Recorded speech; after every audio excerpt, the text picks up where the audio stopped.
तो hello everyone, कैसे हैं आप सब। मेरा नाम है सैयद काशिफ। आज के दिन हम शुरू करने जा रहे हैं सिंपल स्क्रू जैक, जो कि आपका टाइप 6 है। और ये वाला टाइप एग्जाम में मैं बोलता हूँ आप इसको 80% समझ के चलो कि ये वाला कैटेगरी जो है एग्जाम में पूछने के चांसेस इसके काफी क्योंकि ज्यादा हाई है, उस वजह से मैं इसको 80% बोल रहा हूँ। ठीक है, तो सिंपल स्क्रू जैक में बेसिक दो फॉर्मूलाज आने वाले हैं जो कि वेलोसिटी रेशियो के हैं। फॉर्मूले में चेंजेस सिर्फ इतना है कि यहाँ पर या तो रेडियस ऑफ व्हील देखने के लिए मिलेगा या तो फिर लेंथ ऑफ हैंडल देखने के लिए मिलेगा। जैसे यहाँ पर ये डायग्राम में दिख रहा है कि यहाँ पर ये लेंथ ऑफ हैंडल है, बराबर ना, लेंथ ऑफ हैंडल दिया हुआ है। तो यहाँ पर कुछ भी लेंथ हो सकती है, या तो एक व्हील लगी हुई होगी, वो व्हील से हम लोग कुछ लोड को लिफ्ट करेंगे। इसका सबसे बेस्ट एग्जांपल है कि गाड़ी जैसे खराब हो जाती है तो मैकेनिक लोग वहां पर ना ये डिवाइस आप बोल सकते हो इसको वहां रखेंगे और वहां से गाड़ी जो है वो लिफ्ट होती है। ठीक है, तो ये सिंपल स्क्रू जैक उसी को कहते हैं, हैवी लोड को उठाने के लिए काम आता है। ठीक है, अब यहाँ पर फर्स्ट वाले सम से हम लोग शुरू करते हैं। सबसे पहले क्वेश्चन में रीड करते हैं, a screw jack lifts a load of 41.25 kilo newton. कितना दिया हुआ है, लोड के बारे में बात की है, यानी डब्ल्यू दिया हुआ है। कितना दिया हुआ है, 41.25 किलो न्यूटन। तो ये हो जाएगा 41.25 इंटू 10⁻³ न्यूटन। ठीक है, तो यहाँ पर उसने हम लोगों को लोड दे दिया है आगे with an effort of 550 Newton.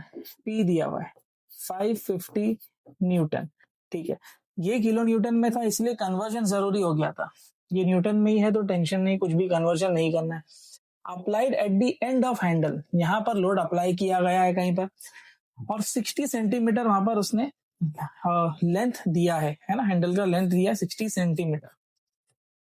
If the pitch of screw is 15 mm, अब यहाँ पर प्रॉब्लम है, ये पिच को हम PI से डिनोट करेंगे और ये दिया हुआ है 15 mm। अब प्रॉब्लम क्या है वो बता देता हूँ, ये सेंटीमीटर में ही mm में है, या तो दोनों को mm कर दो या तो दोनों को सेंटीमीटर कर दो, आपकी मर्जी, आपको जिसको कन्वर्ट करना है। तो मैं आप लोगों को बताता हूँ कि सेंटीमीटर से मिलीमीटर में जाना है तो 1 सेंटीमीटर में 10 मिलीमीटर होता है, तो सेंटीमीटर से मिलीमीटर में कन्वर्ट करने के लिए आप इसको 10 से मल्टीप्लाई कर दोगे तो यहाँ पर आपको मिल जाएगा 600 mm। ठीक है, तो यहाँ पर लेंथ ऑफ हैंडल है मेरे पास में पिच भी है, L आ गया, P आ गया। ठीक है, आगे कैलकुलेट द वेलोसिटी रेशियो। तो VI तो हम लोगों को मिलने ही वाला है, वेलोसिटी रेशियो हम लोगों को मिलने ही वाला है। और VR निकालने के लिए मेरे पास में फॉर्मूला अवेलेबल है। क्या अवेलेबल है फॉर्मूला, 2πL/PI, बराबर ना, 2πL/PI। ये फर्स्ट फॉर्मूला हम लोग अप्लाई करेंगे।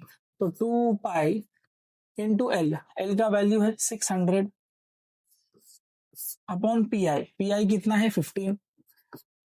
इसको आप कैलसी में डालोगे तो आपको वैल्यू मिलेगा 251.32। ये आपको वेलोसिटी रेशियो मिल रहा है। ठीक है, वेलोसिटी रेशियो उसने पूछा था, हमने निकाल लिया। सेकंड क्या पूछ रहा है, मैकेनिकल एडवांटेज। मैकेनिकल एडवांटेज यानी MA होता है। अब MA निकालने के लिए आप लोग पूरा लिखना है यहाँ पर। तो MA निकालने के लिए उसका फॉर्मूला है W/P। इसके लिए W और P मालूम होना चाहिए और दोनों भी वैल्यू दिया हुआ है। व्हाट इज W का value, it is 41.25 into 10⁻³ upon P कितना है 550। इसको कैलसी में डालने पर आपको मैकेनिकल एडवांटेज का वैल्यू मिल जाएगा 25। ठीक है, 2 पार्ट हम लोगों का हो चुका है। थर्ड है एफिशिएंसी। अब एफिशिएंसी पर आते हैं। एफिशिएंसी का भी फॉर्मूला है हमारे पास, बराबर, पूरा लिखेंगे यहाँ पर एफिशिएंसी। और एफिशिएंसी का फॉर्मूला है MA/VR into 100। What is MA का value, it is 75। What is VR, 251.32 into 100। अब ये वैल्यू को आप कैलसी में डालोगे तो आपको मिलेगा 4%। ये होगा आपका फाइनल आंसर। ठीक है, इंपॉर्टेंट सम है, स्क्रू जैक के सम एग्जाम में ज्यादातर पूछता है। 80% टाइम्स मैं बताया हूँ कि 80% टाइम्स, या मैं समझता हूँ कि 100% ही आप इसको इंपॉर्टेंट समझते हुए चलो और ये वाले कैटेगरी को छोड़ करके नहीं जाना है। ठीक है, समझ में आया है तो pause the video to note down. तो चलिए स्क्रू जैक के सेकंड वाले सम से शुरू करते हैं। क्वेश्चन में बोल रहा है calculate the efficiency of screw jack. अब एफिशिएंसी बोल रहा है मतलब ईटा पूछ रहा है। Having diameter of effort wheel, यहाँ पे डायमीटर दिया है। जो फर्स्ट वाला सम हम लोगों ने किया था वहां पे लेंथ दिया था, बराबर ना, लेंथ ऑफ हैंडल थी। यहाँ पे डायमीटर दिया है, और फॉर्मूले में अगर आप लोग देखोगे तो डायमीटर का कहीं पर भी काम नहीं है। तो यहाँ पर रेडियस लगने वाला है, तो हम लोग क्या कर देंगे, रेडियस बस फाइंड कर लेंगे। तो डायमीटर जितना भी दिया है उसको हाफ कर दोगे तो आपको रेडियस मिल जाएगा, बराबर। डायमीटर का हाफ करने पर 150 mm आ जाएगा। ठीक है, फॉर्मूले में अपने को यहाँ पर रेडियस लगने वाला है। आगे, and pitch as 6 mm, pitch यानी पीआई से हम लोग डिनोट कर रहे थे, 6 mm दिया हुआ है। ठीक है, दोनों भी mm में है तो कन्वर्जन करने की जरूरत नहीं है। ठीक है, and can lift a load, lift a load यानी W कितना, 1200 न्यूटन, यूजिंग एफर्ट, एफर्ट यानी P दिया हुआ है कितना, 200 न्यूटन। ठीक है, इतना ही डेटा दिया है और आपको बोल रहा है कि एफिशिएंसी फाइंड करो। तो कोई भी ऐसे सम्स आए आपको, बराबर, कोई भी मशीन वाले सम्स आते हैं अपने को, सबसे पहला काम आप क्या करो, वीआर निकाल करके ले लो। और वीआर का इसका फॉर्मूला क्या था, वहां पर एल यूज हो रहा था, बराबर ना, यहाँ पर एल यूज हो रहा था। अभी हम लोग 2 पाई आर यूज करेंगे, 2 pi r upon p i. तो यहाँ पर आ जाएगा 2 pi r upon p i, p i यानी पिच होता है। तो 2 पाई इंटू आर, आर यानी रेडियस है, which is 150 upon p i, p i आपका पिच हो गया 6 mm। तो इसको आप कैलसी में डालोगे तो आपको वी आर का वैल्यू मिल जाएगा 157.07। ठीक है, आपने यहाँ पर वी आर तो निकाल लिया, लेकिन वी आर नहीं पूछा, इसने यहाँ पर क्या पूछा है, एफिशिएंसी पूछा है। तो एफिशिएंसी के लिए हम लोगों को पहले एम ए निकालना पड़ेगा। एम ए का मतलब क्या, मैकेनिकल एडवांटेज। तो मैकेनिकल एडवांटेज निकालेंगे सबसे पहला। तो मैकेनिकल एडवांटेज का फॉर्मूला है W अपॉन पी, बराबर, W यानी लोड, लोड का वैल्यू है 1200, तो यहाँ पर आ जाएगा 1200 अपॉन पी, पी यानी एफर्ट होता है, एफर्ट 200। ठीक है, जीरो कैंसिल हो रहा है, 2 1 2 6 है, तो मुझे मैकेनिकल एडवांटेज का वैल्यू 6 मिल रहा है। ठीक है, एम ए आ गया हमारे पास में, मैकेनिकल एडवांटेज आ गया। अब लास्ट में हम लोगों को एफिशिएंसी निकालना है, और एफिशिएंसी का फॉर्मूला हम लोगों को ऑलरेडी पता है। हेडिंग लिख दो यहाँ पर, efficiency eta, formula is M A upon V R in 200। What is M A, 6, what is V R, 157.07 in 200। अब ये वैल्यू को आप कैलसी में डालोगे तो आपको मिलेगा 3.81%। तो ये आपका फाइनल आंसर रहेगा।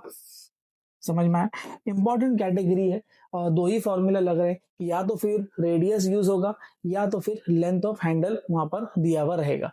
ठीक है, तो अब यहाँ पर मैंने आप लोगों के लिए एक सम रखा हुआ है। समर 24 में ये वाला क्वेश्चन जो है पूछा गया है 4 मार्क्स के लिए। मैं पहले क्वेश्चन आप लोगों के लिए विजिबल कर देता हूँ। ये वाला क्वेश्चन 4 मार्क्स के लिए पूछा है। ये वाला क्वेश्चन आप लोगों को होमवर्क करना है। ठीक है, आप लोग इसको घर पर करो, सॉल्व करो, और मुझे आप लोग कमेंट सेक्शन में आंसर बताओ। इससे मुझे भी समझ में आएगा कि आप लोग कितने लोग मेरे साथ में एंगेज हुए हो। ठीक है, समझ में आया है तो ये वाले सम को फटाफट नोट करो, और ये वाले का आंसर मुझे कमेंट सेक्शन में फटाफट बताओ। तो चलिए इसके 7th वाले टाइप से शुरू करते हैं, जो कि है सिंगल परचेज क्रैप। अभी जो के स्कीम का सिलेबस है उसमें अभी तक के ये वाला टाइप नहीं पूछा गया था, लेकिन समर 25 में एक सम उसका डाल दिया था। तो समर 25 के पेपर में, यानी अभी यही साल के बारे में मैं बात कर रहा हूँ, समर 25 में जो लोग वीडियो देख रहे हैं उसमें ये क्वेश्चन पूछ लिया गया था एक ही बार, लेकिन अभी तक के इसका सम पूछा है। तो इन सिंगल परचेज क्रैप, मैं इसका यहाँ पे डायग्राम नहीं बता रहा हूँ, मैं डायरेक्ट इसका फॉर्मूले से आप लोगों को काम करा रहा हूँ, वो समझा रहा हूँ।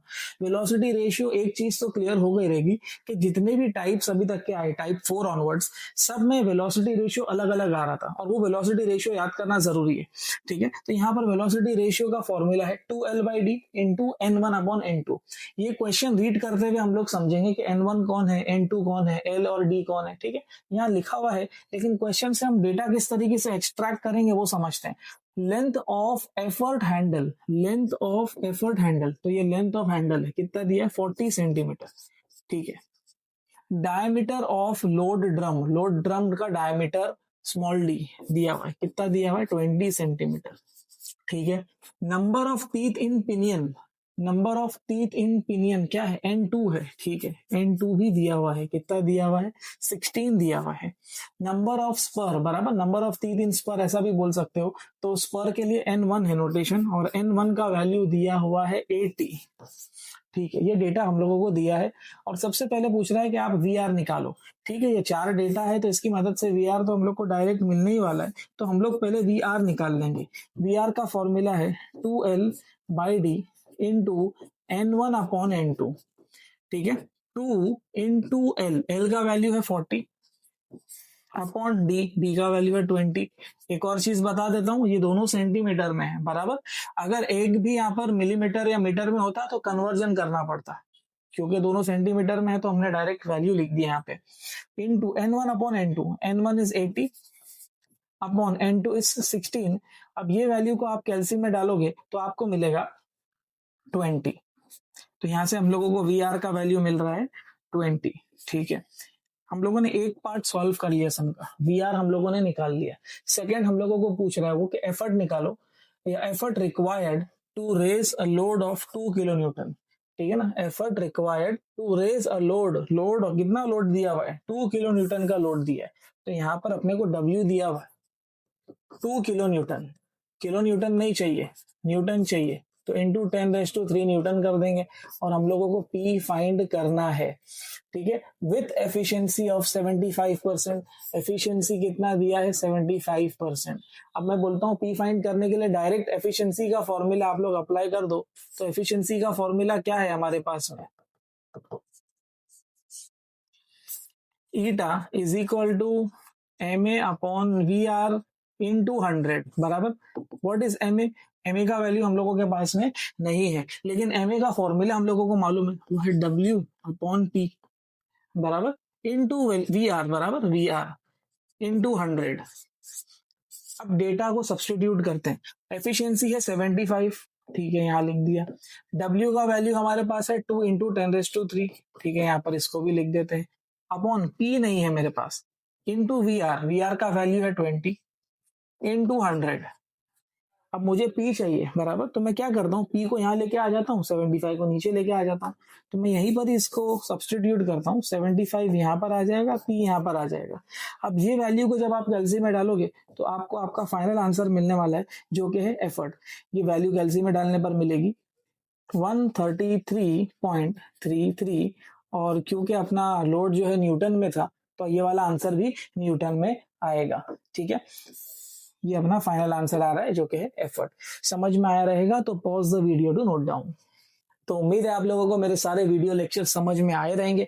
ये सीरीज में मैंने टोटल 7 टाइप कवर किए हैं। अगर आप लोग चाहते हैं कि मैं और टाइप्स को कवर करूं और मैं सम्स आप लोगों के लिए लेके आऊं, तो कमेंट सेक्शन में मुझे आप लोग वहां बता सकते हैं। और मैं आप लोगों के लिए थ्योरी क्वेश्चंस भी लेकर के आया हूं, जो कि काफी इंपॉर्टेंट है ये वाले चैप्टर के, और MSBTE में या आपके एग्जाम में 2 मार्क्स के लिए ये वाले क्वेश्चन एक्सपेक्टेड है। This is Syed Kashif signing off. जब तक के लिए मिलते हैं हम अगली वीडियो में।